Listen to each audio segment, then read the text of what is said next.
In addition, behavior problems and attention deficit hyperactivity disorder, otherwise known as ADHD, are more common among children with cerebral palsy. A large portion of cerebral palsy sufferers have impaired senses. Up to 80% have trouble speaking, and aspects like visual acuity are also influenced. Another aspect of the body's function that cerebral palsy can affect are within the endocrine system, leading to gastrointestinal and feeding problems. For example, children with cerebral palsy may have difficulty sucking and swallowing. Children also often show stunted growth and weight problems, commonly being under or overweight. You may now be wondering about the prevalence of cerebral palsy. Well, within the last 40 years, the prevalence has risen to above 2 out of every 1,000 live births, with similar patterns across different countries. It shows a higher prevalence among children with low birth weight or who are born in more deprived socioeconomic conditions. There are numerous risk factors for having a child with cerebral palsy. First and foremost, occurring prenatally, intrauterine infection is the most important risk factor for the development of the disease, particularly among infants with very low birth weight. Another important risk factor is multiple gestations, with cerebral palsy being more commonly observed in twins and triplets than in singletons. New and innovative therapies have been developed to improve the overall quality of life of cerebral palsy patients. For instance, a study that tested the effectiveness of a portable robotic ankle device used for stretching and movement training found significant improvements in gait, strength, spasticity, mobility, and balance. These findings suggest that highly repetitive motion training activities that provide biofeedback, such as joint position and effort exerted, are beneficial for patients. The use of the Nintendo Wii Fit was another treatment option evaluated through a study. The researchers found that all cerebral palsy participants significantly benefited from this virtual reality therapy due to their improvements in balance control and gait.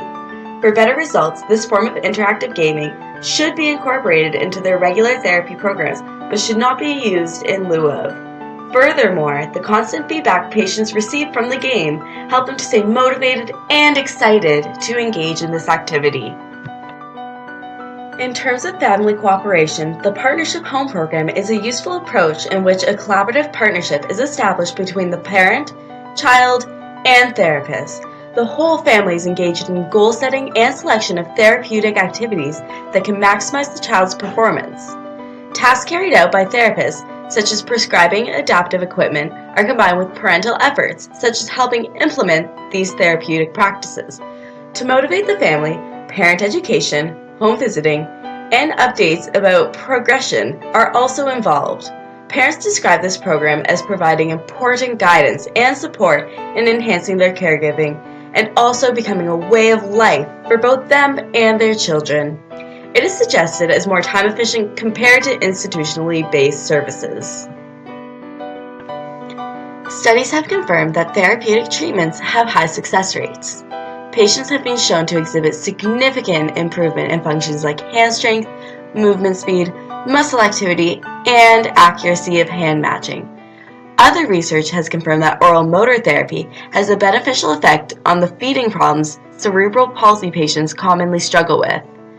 These findings show just how important this research is because of how beneficial it is for people with this affliction. Funding is necessary to continue this research and to continue to improve the lives of cerebral palsy patients.